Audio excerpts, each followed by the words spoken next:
Hi, everybody. Welcome to My Third Life. I've got two mics set up this time, so I'm hoping it picks up the sax better. What I'm going to do is doing a little transcription of Lou Donalsons' Blues Walk song.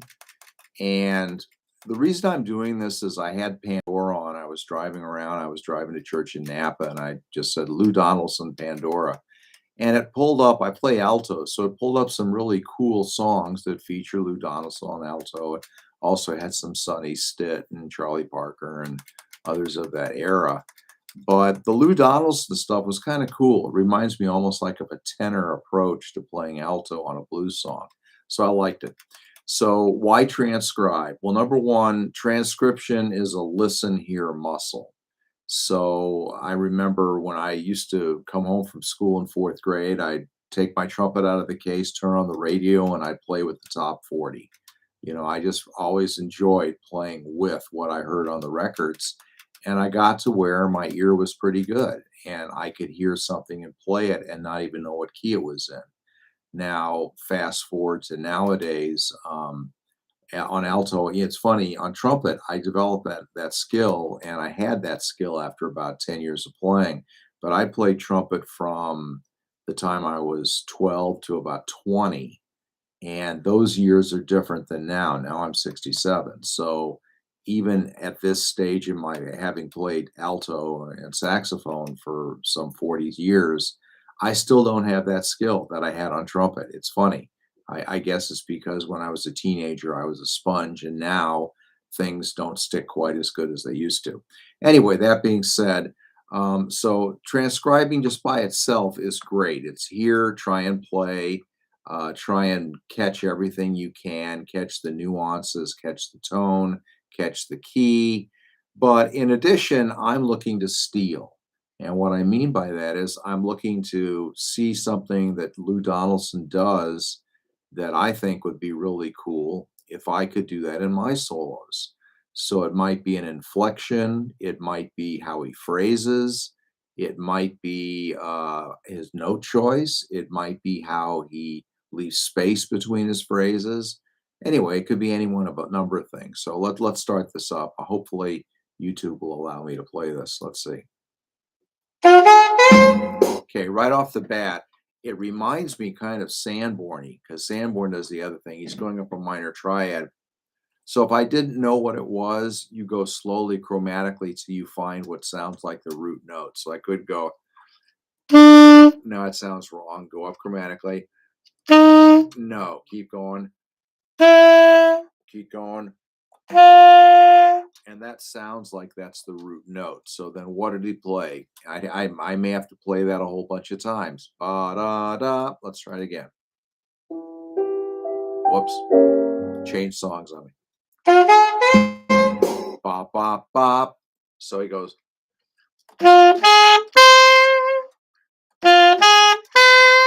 What I like is his A is a little fatter and more resonant than my A. So I want to try and match what he's doing.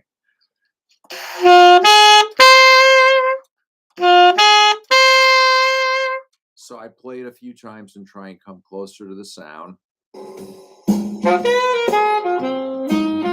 Now that would be a great blues lick to learn in a bunch of keys.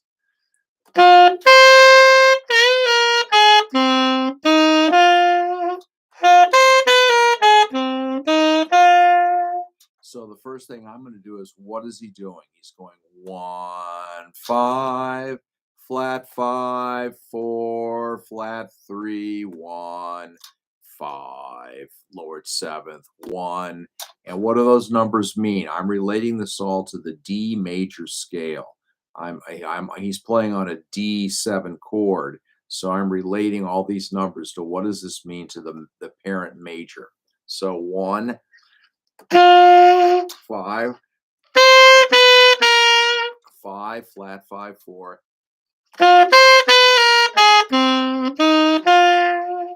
Now, from a transcription standpoint, that might be enough for the day. Depending on what my goals are, like it might be I want to catch more of his sound, I want to catch more of his inflections, or I might just say, hey, that's a lick I'd really like to play. So the first thing you do, that was in D.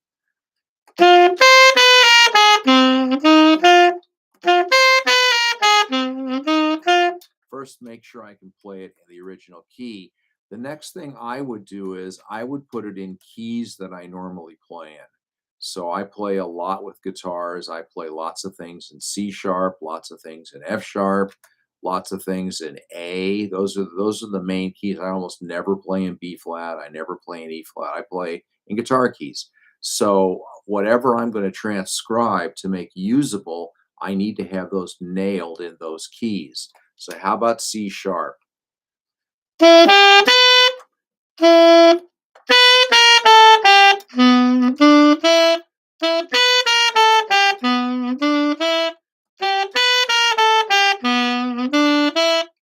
And what I'm doing is I'm trying to internalize this two ways. I'm trying to internalize the finger, the muscle memory of the notes, but I'm also trying to internalize that particular sound in my head so I can remember it. And that's a key thing, especially a lot of people that watch my videos, I think, are retired or older, and you have to repeat things many, many more times to make them stick. And even so, sometimes they don't stick the next day. So I would play that a whole bunch of times in C sharp. And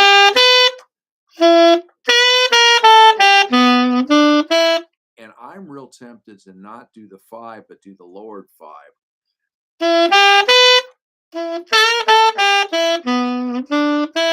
So there's many, many ways to play that. And once again, what am I trying to do? What am I trying to accomplish? I'm trying to get some of his stuff that I can use on the next gig, the next rehearsal, the next get together with my friends, whatever it's for. So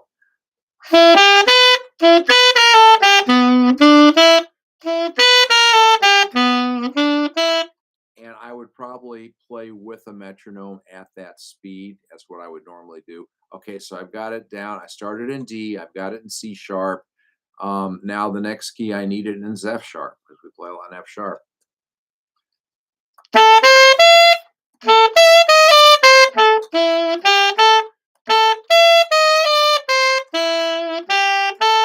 Now I've done a lot of ear training, so I'm not fumbling around and making mistakes. You could write these notes down and write down the numbers if you need to do that. I try to stay as much off the page as possible. I really don't like writing anything down. I'd rather if I think I'm not going to remember something, I'll do a voice memo to myself on the phone because I want to keep things as oral as possible and not as reading written. The reading stuff I reserve for flute. And I do lots of reading on flute trios and duos, and I do a little classical work here and there. But the majority of what I do is off the page. So everything I'm doing is trying to reinforce ear play.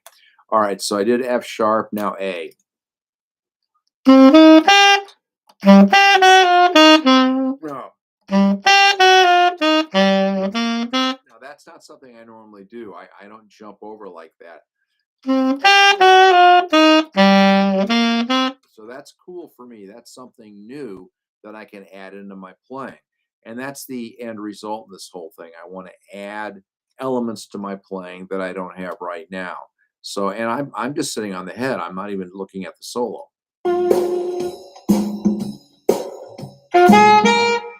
Boo-da-da.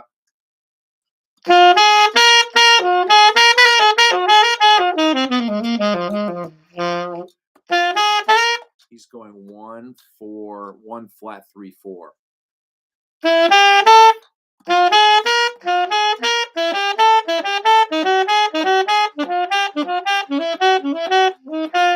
So that's just a simple little phrase.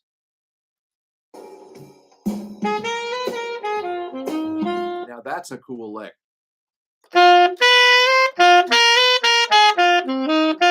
I hear guitar players do that a lot, and that's not something I do where you go right to the 4.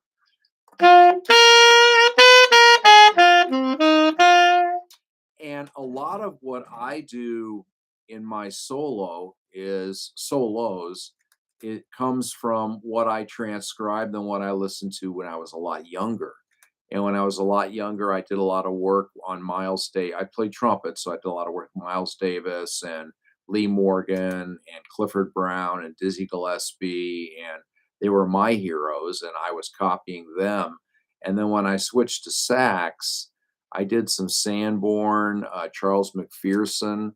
So these are all guys over the years that I've tried to steal something from, and I might be stealing tone, I might be stealing inflections, I might be stealing technical facility. And here's a secret: when you hear somebody play something, oftentimes you can listen to that and understand what they practice to do that. So, for instance, when you hear Brecker do his when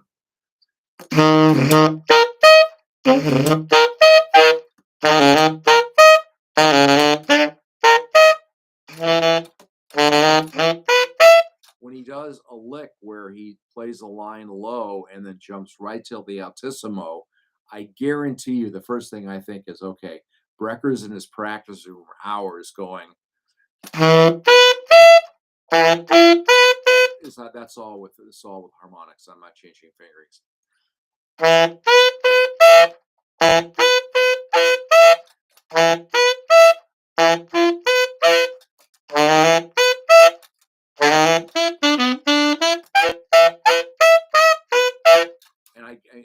the minute I hear him do that effect, or there's times he and Miles both do a really cool effect where they're going chromatically between a step with a step in between. So they're going.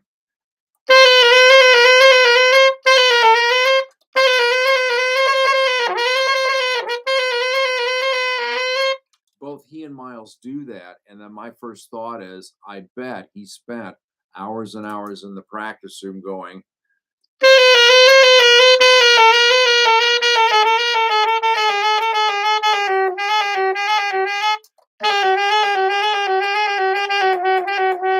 So oftentimes when you hear someone solo or you hear them play, you can discern that's what he probably worked on. That's an exercise he spent, or he or she spent a lot of time trying to learn. So there's a lot of talent, a lot of skills you can get from transcribing. I've only played maybe 3 bars of this song, and there's days and days of things that I can use that for. And most most of the players that I respect and that I really have tried to emulate my own practicing have done the exact same process. If you ask Dave Sanborn, he'll say, "Here's Hank Crawford. I took Hank Crawford's records and I wore them out." Or I listened to Sonny Stitt and I wore out the record. What he means is he played it over and over and over and then tried to play with it over. And I remember I took a lesson from Tim Price probably 10 years early in my retirement, so probably 10 years ago or so. And he said, play with records. You know, that's what all the greats did. They played with records. Even Grover Washington, he put on the CTI catalog, all the jazz guys from CTI. That's what he would practice to. So there's nothing, that's all ear training.